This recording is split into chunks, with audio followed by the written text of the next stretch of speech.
ಆದರೆ ನೀವು ಯೋಚನೆ ಮಾಡಿ, ಅಂದರೆ ಬೆಲೆ ಏರಿಕೆಯೇ ಮಾರ್ಗನ? ಯಾವ್ಯಾವ ರೀತಿ ಬೆಲೆ ಏರಿಕೆ ಮಾಡಿದ್ದಾರೆ?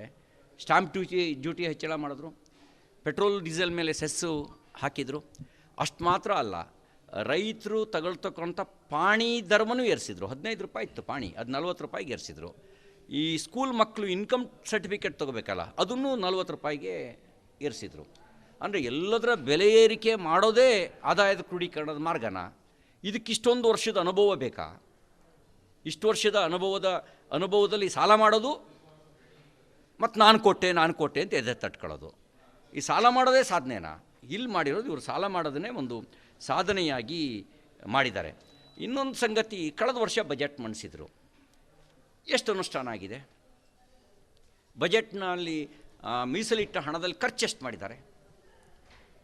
ಕಳೆದ ವರ್ಷದ ಅದರದ್ದು ಒಂದು ಶ್ವೇತಪತ್ರ ಹೊರಡಿಸ್ಲಿ. ಕಳೆದ ವರ್ಷ ನಾನು ಬಜೆಟ್ ಮಂಡಿಸಿದ್ದೆ. ಆ ಬಜೆಟ್ ಮಂಡಿಸಿರೋದ್ರೊಳಗೆ ಅನುಷ್ಠಾನ ಇಷ್ಟು ಪ್ರತಿಶತ ಇಷ್ಟು ಆಗಿದೆ, ಮೀಸಲಿಟ್ಟ ಅನುದಾನದ ಖರ್ಚು ಇಷ್ಟಾಗಿದೆ. ಇಲ್ಲದೇ ಇದ್ದರೆ ಕನ್ನಡಿಯೊಳಗಿನ ಗಂಟು ಖರ್ಚಾಗೋದೇ ಇಲ್ಲ. ಬಜೆಟ್ನಲ್ಲಿ ಅನುದಾನ ಮೀಸಲಿಡೋದು, ವಾರ್ಷಿಕವಾಗಿ ಒಂದು ವರ್ಷ ಮುಗಿದ ಮೇಲೆ ಏನು ಖರ್ಚು ಮಾಡಿದ್ದೀರಿ ಅಂತ ಹೇಳಿದ್ರೆ ಖರ್ಚು ಮಾಡಿಲ್ಲ. ಹಾಗಾದರೆ ಆ ಬಜೆಟ್ಗೆ ಏನು ಮಹತ್ವ ಇದೆ?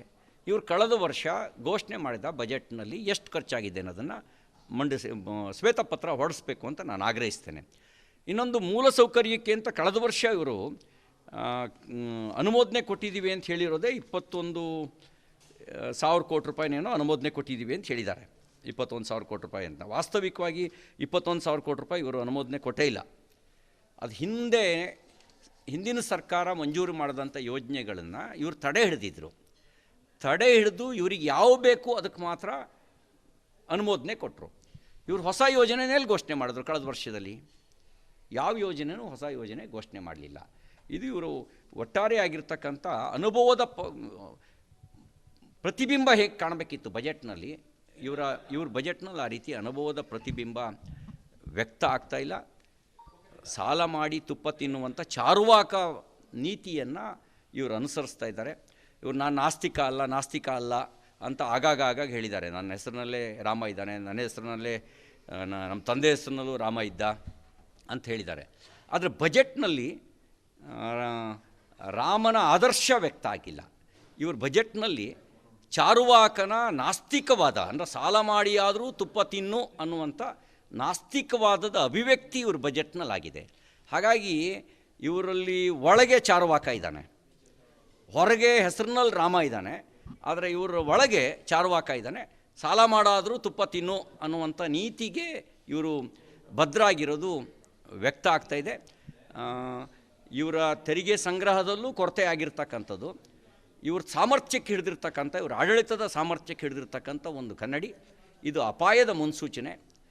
ರಾಜ್ಯದ ರಾಜಸ್ವದ ಕೊರತೆ ಈ ಸರ್ಕಾರದ ಆಡಳಿತ ವ್ಯವಸ್ಥೆಗೆ ಹಿಡಿದಿರೋ ಕನ್ನಡಿ ಮಾತ್ರ ಅಲ್ಲ, ಇದೊಂದು ಅಪಾಯದ ಮುನ್ಸೂಚನೆ ಅಂತ ನಾನು ಈ ಸಂದರ್ಭದಲ್ಲಿ ಹೇಳಲಿಕ್ಕೆ ಬಯಸ್ತೇನೆ. ಇನ್ನೊಂದು ಮಾತು ಅವ್ರು ಏನು ಹೇಳಿದ್ದಾರೆ, ಗ್ಯಾರಂಟಿಯನ್ನು ಕೇಂದ್ರ ಸರ್ಕಾರ ನಕಲು ಮಾಡ್ತಾ ಇದೆ ಅಂತ ಹೇಳಿದ್ದಾರೆ.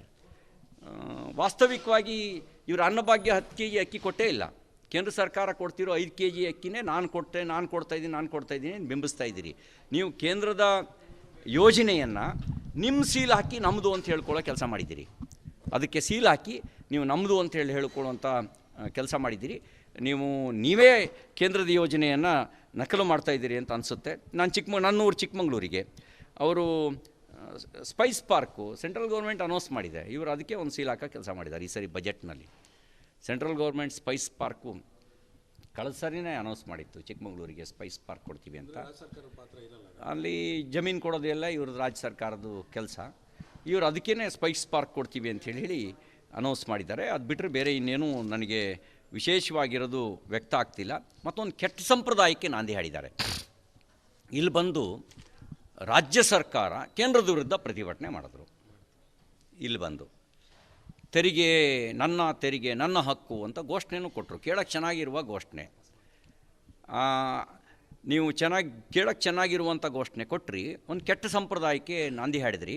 ಮತ್ತು ಅಷ್ಟು ಮಾತ್ರ ಅಲ್ಲ, ಸಂವಿಧಾನ ವಿರೋಧಿಯಾಗಿ ವರ್ತನೆ ಮಾಡಿದ್ರಿ. ಒಂದು ರಾಜ್ಯ ಸರ್ಕಾರ, ಕೇಂದ್ರ ಸರ್ಕಾರ ಒಂದು ವೇಳೆ ತಾರತಮ್ಯ ಮಾಡ್ತಾಯಿದ್ರೆ ಅದನ್ನು ಸರಿಪಡಿಸೋದಕ್ಕಿರುವಂಥ ದಾರಿಗಳು ಬೇರೆ ಇದ್ದಾವೆ. ಸಂವಿಧಾನಬದ್ಧವಾಗಿ ಇವರು ನೀತಿ ಆಯೋಗದ ಮುಂದೆ, ಹಣಕಾಸು ಆಯೋಗದ ಮುಂದೆ ತನ್ನ ವಿರೋಧವನ್ನು ದಾಖಲಿಸೋದಕ್ಕೆ ಅವಕಾಶ ಇತ್ತು. ಅದನ್ನು ಮೀರಿದ್ರೆ ಕೋರ್ಟಿಗೆ ಹೋಗೋದಕ್ಕೂ ಅವಕಾಶ ಇತ್ತು. ನಮಗೆ ಅನುದಾನದಲ್ಲಿ ತಾರತಮ್ಯ ಆಗ್ತಾಯಿದೆ ಅಂತ ಕೋರ್ಟಿಗೆ ಹೋಗೋದಕ್ಕೂ ಅವಕಾಶ ಇತ್ತು. ಅದು ಯಾವುದನ್ನು ಬಿಟ್ಟು ದೆಹಲಿನಲ್ಲಿ ಬಂದು ಪ್ರತಿಭಟನೆ ಮಾಡಿದ್ರು. ಪ್ರತಿಭಟನೆ ಮಾಡಿ ಸಂವಿಧಾನ ವಿರೋಧಿಯಾಗಿ ವರ್ತಿಸಿದ್ದು ಮಾತ್ರ ಅಲ್ಲ, ಒಂದು ಕೆಟ್ಟ ಸಂಪ್ರದಾಯಕ್ಕೆ ನಾಂದಿ ಹಾಡಿದ್ರು. Siddaramaiah he is lucky. ಏನಾದರೂ ಇಂದಿರಾ ಗಾಂಧಿ ಥರದವ್ರು ಏನಾರು ಇದ್ದಿದ್ದರೆ ಒಂದು ಕ್ಷಣದಲ್ಲಿ ಇವ್ರನ್ನ ಅಧಿಕಾರದಲ್ಲಿ ಉಳಿಸೋಕ್ಕೆ ಬಿಡ್ತಿರಲಿಲ್ಲ. ಆ ಕ್ಷಣಕ್ಕೆ ಸರ್ಕಾರನ ವಜಾ ಮಾಡ್ತಿದ್ರು. ಇಂದಿರಾ ಗಾಂಧಿ ಥರದ ಸರ್ವಾಧಿಕಾರಿ ಏನಾದ್ರು ಕೂತಿದ್ರೆ, ಡಿಕ್ಟೇಟರ್ ಮಾನಸಿಕತೆಯವರು ಏನಾದ್ರು ಕೂತಿದ್ರೆ, ಅವರು ಸಿದ್ದರಾಮಯ್ಯನವ್ರ ಸರ್ಕಾರನ ಆ ಕ್ಷಣದಲ್ಲೇ ವಜಾ ಮಾಡೋರು. ಯಾವಾಗ ಇಲ್ಲಿ ಬಂದು ಪ್ರತಿಭಟನೆ ಅಂತ ಕೂತ ಕ್ಷಣದಲ್ಲೇ ವಜಾ ಮಾಡ್ತಿದ್ರು. ಬಜೆಟ್ನಲ್ಲೂ ಕೂಡ ಅದನ್ನು ಮುಂದುವರಿಸಿದ್ದಾರೆ. ಬಜೆಟ್ನಲ್ಲಿ ಕೇಂದ್ರ ಸರ್ಕಾರವನ್ನು ದೂಷಿಸೋದಕ್ಕೆ ಬಜೆಟ್ನ ಬಳಕೆ ಮಾಡಿಕೊಂಡು ಅದರ ಒಂದು ಘನತೆಯನ್ನು ಹಾಳು ಮಾಡುವಂಥ ಕೆಲಸವನ್ನು ಮಾಡಿದ್ದಾರೆ. ಮತ್ತೊಂದು ಮಜಾ ಇದೆ, ಈ ಎತ್ತಿನ ಹೊಳೆ ಬಗ್ಗೆ ಮಾತಾಡಿದ್ದಾರೆ. ಯಾವ್ಯಾವಾಗ ಎಲೆಕ್ಷನ್ ಬರುತ್ತೋ ಅವಾಗೆಲ್ಲ ಎತ್ತಿನ ಹೊಳೆ ಬಗ್ಗೆ ಮಾತಾಡ್ತಾರೆ. 10 ವರ್ಷದ ಹಿಂದೆ ಮಾನ್ಯ ಸಿದ್ದರಾಮಯ್ಯನವರು ಬಜೆಟ್ನಲ್ಲಿ ಅವರು ಮಾತಾಡಿದ ಭಾಷಣ ನನಗಿನ್ನೂ ಕಿವಿಗೆ ವಾಪಸ್ಸು ಗುಣಗುಣಿಸ್ತಾ ಇದೆ. 10 ವರ್ಷದಿಂದ ಏನು ಹೇಳಿದರು ಅಂದರೆ, ಇನ್ನು 2 ವರ್ಷದೊಳಗೆ ಎತ್ತಿನ ಹೊಳೆಯನ್ನು ಪೂರ್ಣಗೊಳಿಸಿ ನೀರು ಹರಿಸ್ತೀವಿ ಅಂತ ಹೇಳಿದರು. 10 ವರ್ಷದ ನಂತರ ಮತ್ತೆ ಎತ್ತಿನ ಹೊಳೆ ಬಗ್ಗೆ ಪ್ರಸ್ತಾಪ ಮಾಡಿದ್ದಾರೆ. ಯಾರು ನಂಬ್ತಾರೆ ಇವ್ರ ಮಾತನ್ನ? ಯಾರೂ ನಂಬಲ್ಲ. ಅಂದರೆ ಸುಳ್ಳು ಪತ್ತೆ ಹಚ್ಚೋದಕ್ಕೆ ITBT ಸಹಯೋಗ ಸತ್ಯ ತಪಾಸಣಾ ತಂಡ ರಚನೆ ಮಾಡ್ತೀವಿ ಅಂತ ಹೇಳ್ತಾರೆ. ಸಿದ್ದರಾಮಯ್ಯನವ್ರು ಬಜೆಟ್ನಲ್ಲೇ ಸುಳ್ಳು ಹೇಳಿದ್ದಾರೆ. ಹಾಗಿದ್ರೆ ಸತ್ಯ ತಪಾಸಣಾ ತಂಡ ಏನಾದ್ರು ರಚನೆ ಮಾಡಿ ಆ ತಂಡ ಪ್ರಾಮಾಣಿಕವಾಗಿ ಕೆಲಸ ಮಾಡಿದ್ರೆ ಮೊದಲ ಆರೋಪಿ ಸಿದ್ದರಾಮಯ್ಯನವರೇ ಆಗ್ತಾರೆ. ಅವ್ರ ಮೇಲೇ ಫಸ್ಟ್ FIR ಹಾಕಬೇಕಾಗತ್ತೆ. ಆಮೇಲೆ ಮರಿಕರ್ಗೆ ಎಲ್ಲ ನೆಕ್ಸ್ಟು ಗಾಂಧಿ ಹತ್ಯೆ ಮಾಡಿದವರು ಅಂತೆಲ್ಲ BJP ಮೇಲೆ ಆರೋಪ ಮಾಡ್ತಾರಲ್ಲ, ಅವರೆಲ್ಲರೂ ಮರಿಕರ್ಗೆಗೆಲ್ಲ 2ನೇ ಆರೋಪಿ 3ನೇ ಆರೋಪಿ ಅಂತ ಹಾಕಬೇಕಾಗತ್ತೆ. ಅಂದರೆ ಇದಿಷ್ಟು ಇವರ ಬಜೆಟ್ನಲ್ಲೇ ಸುಳ್ಳುಗಳು ವ್ಯಕ್ತ ಆಗಿದ್ದಾವೆ. ಇದನ್ನು ನೀವು ಗಮನಿಸ್ಬೋದು ಅಂತ ನಾನು ಈ ಸಂದರ್ಭದಲ್ಲಿ ಹೇಳಲಿಕ್ಕೆ ಬಯಸ್ತೇನೆ. ಇನ್ನು ವಕ್ಫ್ ಆಸ್ತಿ ರಕ್ಷಣೆಗೆ ಹಣ ಕೊಟ್ಟಿದ್ದಾರೆ, ಸಂತೋಷ, ಕೊಡಿ. ಹಿಂದೂ ಆಸ್ತಿ ರಕ್ಷಣೆಗೆ ಎಷ್ಟು ಕೊಟ್ಟಿದ್ದೀರಿ? ನಾನು ಹಿಂದೂ ಅಂತ ಹೇಳಿದ್ರಲ್ಲ, ಹಿಂದೂಗಳ ಆಸ್ತಿ ಯಾವನು ಹೊಡ್ಕೊಂಡು ಬೇಕಾದ್ರೂ ತಿನ್ಬೋದಾ? ಅದರ ರಕ್ಷಣೆ ಕಾಳಜಿ ನಿಮಗಿಲ್ವಾ? ಎಷ್ಟು ಹಣ ಕೊಟ್ಟಿದ್ದೀರಿ ನೀವು? ಮುಸಲ್ಮಾನರ ಆಸ್ತಿ ರಕ್ಷಣೆಗೆ ಹಣ ಕೊಟ್ಟಿದ್ದು ತಪ್ಪಲ್ಲ, ಆದರೆ ನೀವು ಯಾಕೆ ತಾರತಮ್ಯ ಮಾಡಿದಿರಿ? ಎಲ್ಲಿದೆ ನೀವು ಸಬ್ಕಾ ಸಾಥ್ ಸಬ್ಕಾ ವಿಕಾಸ್ ಅನ್ನೋದು? ಎಲ್ಲಿದೆ ನೀವು? ನಾವು ಸರ್ವರಿಗೂ ಸಮಪಾಲು, ಸರ್ವರಿಗೂ ಸಮಬಾಳು, ಸಮಾನತೆ ಎಲ್ಲಿದೆ? ಎಲ್ಲಿ ಹಿಂದೂ ಆಸ್ತಿ ರಕ್ಷಣೆಗೆ ಅಥವಾ ಮುಜರಾಯಿ ಆಸ್ತಿ ರಕ್ಷಣೆಗೆ ನಿಮ್ಮ ಕ್ರಮ ಏನು? ಎಷ್ಟು ಹಣ ಇಟ್ಟಿದ್ದೀರಿ? ಅಂದರೆ ಅದನ್ನು ಯಾರು ಬೇಕಾದ್ರೂ ಹೊಡ್ಕೊಂಡು ತಿನ್ಬೋದಾ? ಯಾಕೆ ಆಸ್ತಿ ರಕ್ಷಣೆಗೆ ಹಣ ಇಟ್ಟಿಲ್ಲ? ಯಾಕೆ ತಾರತಮ್ಯ ಮಾಡಿದಿರಿ? ಇದು ಕೋಮುವಾದ ಅಲ್ವಾ? ಇದು ತಾರತಮ್ಯ ನೀತಿ ಅಲ್ವಾ? ಈ ಥರ ತಾರತಮ್ಯ ಮಾಡಿರ್ತಕ್ಕಂಥದ್ದು ನಿಮ್ಮ ಅನುಭವಕ್ಕೆ ತಕ್ಕದಾಗಿರ್ತಕ್ಕಂಥ ಅಥವಾ ತಮ್ಮ ಸೀನಿಯಾರಿಟಿಗೆ ತಕ್ಕದಾಗಿರ್ತಕ್ಕಂಥ ಪ್ರತಿಬಿಂಬ ಇದರಲ್ಲಿ ಕಾಣದೇ ಇರತಕ್ಕಂಥದ್ದು. ಬಹುಶಃ ಸಿದ್ದರಾಮಯ್ಯನವರು ತನ್ನ ಸಾಫ್ಟ್ವೇರನ್ನು ಕೂಡ ಬೇರೆಯವ್ರಿಗೆ ಕೊಟ್ಬಿಟ್ಟಿದ್ದಾರೆ ಅನ್ನುವಂಥ ಅನುಮಾನ ಬರ್ತಾಯಿದೆ. ಯಾಕೆಂದರೆ ಅವ್ರ ಸಾಫ್ಟ್ವೇರ್ ಅವರೇ ಇಟ್ಕೊಂಡಿದ್ದರೆ ಈ ಥರದ ಕೆಟ್ಟ ಬಜೆಟ್ ಮಂಡಿಸ್ತಿರ್ಲಿಲ್ಲ. ಅವರ ಅನುಭವದ ಪಕ್ವತೆಯ ಬಜೆಟ್ ಹೊರಗಡೆ ಬರಬೇಕಿತ್ತು. ಅದು ಯಾವುದು ಬರದೇ ಇರೋದು ನೋಡಿದ್ರೆ ಅವ್ರ ಸಾಫ್ಟ್ವೇರ್ನೂ ಬೇರೆಯವ್ರಿಗೆ ಕೊಟ್ಬಿಟ್ಟಿದ್ದಾರೆ ಅನ್ನುವಂಥ ನಂಗೆ ಅನುಮಾನ ಬರ್ತಾಯಿದೆ. ಈಗ ನೀವು ಮಾತಾಡಬೇಕಾದ್ರೆ ಹೇಳಿದ್ರೆ ಬೆಂಗಳೂರಲ್ಲಿ ಪ್ರತಿ ಫೀಟ್ಗೆ 75 ರೂಪಾಯಿ ರೇಟ್ ಫಿಕ್ಸ್ ಆಗಿದೆ ಅಂತ. ನೀವು ನೇರವಾಗಿ DK ಶಿವಕುಮಾರ್ ಅವ್ರ ವಿರುದ್ಧ ಭ್ರಷ್ಟಾಚಾರದ ಆರೋಪ ಮಾಡ್ತಿದ್ದೀರಿ. ಅಲ್ಲ, ನೋನ್ ಫ್ಯಾಕ್ಟು. ನೋಡಿ, ನೀವು ಕೂಡ ಸಾರ್ವಜನಿಕ ಸಂಪರ್ಕದಲ್ಲಿರೋರು, ನೀವು ಕೇಳಿಬೇಕಾರೆ ನಾನು ಹೇಳಿದ ಸುಳ್ಳ ಅಂತ. 75 ರೂಪಾಯಿ ಇದು ತೆರಿಗೆ ಅಲ್ಲ. ಬ್ರಾಂಡ್ ಬೆಂಗಳೂರು ಅಂದರೆ ಇದೇನಾ ಬ್ರಾಂಡ್ ಬೆಂಗಳೂರು? ಅದು 75 ರೂಪಾಯಿ ಕನಕಪುರ ಟ್ಯಾಕ್ಸು. ಎಲ್ಲಿಗೆ ಹೋಗ್ತಾಯಿದೆ ದುಡ್ಡದು? ಎಲ್ಲಿಗೆ ಹೋಗ್ತಾಯಿದೆ? ನೀವು ಯಾರನ್ನ ಬೇಕಾದ್ರೂ ಕೇಳಿ, ಅದು ಎಲ್ಲಿಗೆ ಒಂದು ಅಂದರೆ ಅದು ಎಲ್ಲಿಗೆ ಹೋಗ್ತಾಯಿದೆ ದುಡ್ಡು? ಬ್ರಾಂಡ್ ಬೆಂಗಳೂರು ಅಂದರೆ ಏನು? ಬ್ರಾಂಡ್ ಬೆಂಗಳೂರು ಅಂದರೆ ಏನಿದೆ ಹಂಗಾದರೆ? ಅಂದರೆ ಬ್ರಾಂಡ್ ಬೆಂಗಳೂರು ಅಂದರೆ ಇವ್ರ ಲೆಕ್ಕದಲ್ಲಿ ಕ್ರೈಮ್ ಸಿಟಿಯಾಗಿ ಮಾಡೋದು, ಕರಪ್ಟ್ ಸಿಟಿಯಾಗಿ ಮಾಡೋದು, ಡ್ರಗ್ ಸಿಟಿಯಾಗಿ ಮಾಡೋದು ಬ್ರ್ಯಾಂಡ್ ಬೆಂಗಳೂರಾ? ಅಂದರೆ 73,000 ಜನ ಸಲಹೆ ಕೊಟ್ರಲ್ಲ, ಅದರೊಳಗಡೆ ಅಡಿಗೆ 75 ರೂಪಾಯಿ ತಗೊಳ್ಳಿ ಅಂತ ಸಲಹೆ ಇತ್ತಾ? 73,000 ಜನ ಸಲಹೆ ಕೊಟ್ರಲ್ಲ, IT, BT, IISc, IIM, IIT, ಮತ್ತು ಇದಲ್ದಲೇ ನಾಡಿನ ವಿವಿಧ ಗಣ್ಯರು, ಶೈಕ್ಷಣಿಕ ಇರೋರು ಎಲ್ಲ ಸಲಹೆ ಕೊಟ್ರಲ್ಲ. ಆ ಸಲಹೆಯಲ್ಲಿ ನನಗಿರೋ ಮಾಹಿತಿ ಅಲ್ಲಿ ಆ ಸಲಹೆಯಲ್ಲಿ ಇದ್ದಿದ್ದು ಇವರಿಗಿದ್ದಿದ್ದು ಸಲಹೆ ನಾಲೆಡ್ಜ್ ಸಿಟಿಯಾಗಿ ಮಾಡೋದ್ರ ಬಗ್ಗೆ, ಆರ್ಟ್ ಸಿಟಿಯಾಗಿ ಮಾಡೋದ್ರ ಬಗ್ಗೆ, ಹೆಲ್ತ್ ಸಿಟಿಯಾಗಿ ಮಾಡೋದ್ರ ಬಗ್ಗೆ, ಈ ಥರದ ವೈಬ್ರೆಂಟ್ ಸಿಟಿಯಾಗಿ ಮಾಡೋದ್ರ ಬಗ್ಗೆ, ಸೇಫ್ ಸಿಟಿಯಾಗಿ ಮಾಡೋದ್ರ ಬಗ್ಗೆ ಸಲಹೆ ಇತ್ತು. ಈ ಬಜೆಟ್ನಲ್ಲಿ ಏನು ಆ್ಯಕ್ಷನ್ ಏನು?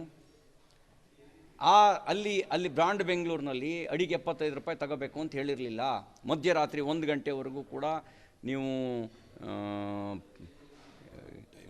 ಟೈಮು ಬಾರ್ಗಳಿಗೆ ವಿಸ್ತರಣೆ ಮಾಡಿ ಅಂತ ಅವ್ರು ಯಾರೂ ಸಲಹೆ ಕೊಟ್ಟಿರಲಿಲ್ಲ. ಅಂದರೆ ನಿಮಗೆ ಸಲಹೆ ಕೊಟ್ಟಿರಲಿಲ್ಲ. ಅಂದರೆ ಬ್ರಾಂಡ್ ಬೆಂಗಳೂರು ಅಂದರೆ ಏನದು? ಕ್ರೈಮ್ ಸಿಟಿ ಮಾಡಿ ಅಂತ ಹೇಳಿರಲಿಲ್ಲ ಬ್ರ್ಯಾಂಡ್ ಬೆಂಗಳೂರಿನಲ್ಲಿ. ಈಗ ಇವರು ಬ್ರ್ಯಾಂಡ್ ಬೆಂಗಳೂರು ಏನು ಹಂಗಾರೆ? ಆ 75 ರೂಪಾಯಿ ಎಲ್ಲಿಗೆ ಹೋಗ್ತಾ ಇದೆ? ಮಾನ್ಯ ಸಿದ್ದರಾಮಯ್ಯನವರು ಬೆಳಕು ಚೆಲ್ಲಬೇಕು. ಬಹುಶಃ 75 ರೂಪಾಯಿ ಆದಾಯದ ಮೂಲ ಆದರೆ ಸಾಲ ಮಾಡೋ ಪರಿಸ್ಥಿತಿ, ಇಷ್ಟೆಲ್ಲ ಸಾಲ ಮಾಡೋ ಪರಿಸ್ಥಿತಿ ಬರ್ತಿರಲಿಲ್ಲ. ಯಾಕೆ ಕಣ್ಣಿದ್ದು ಕೊಡ್ರಂತೆ ಮಾನ್ಯ ಮುಖ್ಯಮಂತ್ರಿಗಳು ಈ ವಿಷಯದಲ್ಲಿ ವರ್ತನೆ ಮಾಡ್ತಿದ್ದಾರೆ? ಅಂದರೆ ಈ ವಿಷಯದಲ್ಲಿ ವರ್ತನೆ ಮಾಡ್ತಾ ಇದ್ದಾರೆ ಅಂದರೆ ಅವರಿಗೆ, ಅವರ ಹೈಕಮಾಂಡಿಗೆ ಎಲ್ಲದರಲ್ಲೂ ಕೂಡ 75 ರೂಪಾಯಿ ಸರ್ಚಾರ್ಜ್ ಇದೆಯಲ್ಲ, ಅಂದರೆ ಅನ್ಡಿಕ್ಲೇರ್ಡ್ ಸರ್ಚಾರ್ಜ್, ಅದು ಯಾವುದೇ ಅಧಿಕೃತ ದಾಖಲೆಗೆ ಬರದೇ ಇರತಕ್ಕಂಥ, ರೆಸಿಪ್ಟ್ ಇಲ್ಲದೆ ಇರುವಂಥ ಸರ್ಚಾರ್ಜ್ ಇದೆಯಲ್ಲ, ಸೆಸ್ಸು. ಆ ಸೆಸ್ಸು ಬ್ರಾಂಡ್ ಬೆಂಗಳೂರಿನ ಸಲಹೆಯಲ್ಲಿ ಬಂದಿತ್ತಾ? ಅಂದರೆ ನಿಮ್ಮ ಪ್ರಕಾರ ಅದು DK ಶಿವಕುಮಾರ್ ಅವರ ಟ್ಯಾಕ್ಸ್ ಅಂತ ಹೇಳ್ತೀರಾ? ಅವ್ರು ಸ್ಪಷ್ಟಪಡಿಸ್ಬೇಕು ಯಾವ ಟ್ಯಾಕ್ಸು ಅಂತ, ಎಲ್ಲಿಗೆ ಹೋಗುತ್ತೆ ಅಂತ, ಅದರದ್ದು ಎಲ್ಲೆಲ್ಲಿಗೆ ಹಂಚಿಕೆ ಆಗುತ್ತೆ ಅನ್ನೋದು. ಈಗ ಸಿದ್ದರಾಮಯ್ಯನವರು ಮೌನ ವಹಿಸಿರೋದನ್ನು ನೋಡಿದಾಗ ಅವ್ರ ಬಗ್ಗೆನೂ ಕೂಡ ಸ್ವಾಭಾವಿಕವಾದ ಒಂದು ಸಂಶಯ ಬರುತ್ತೆ.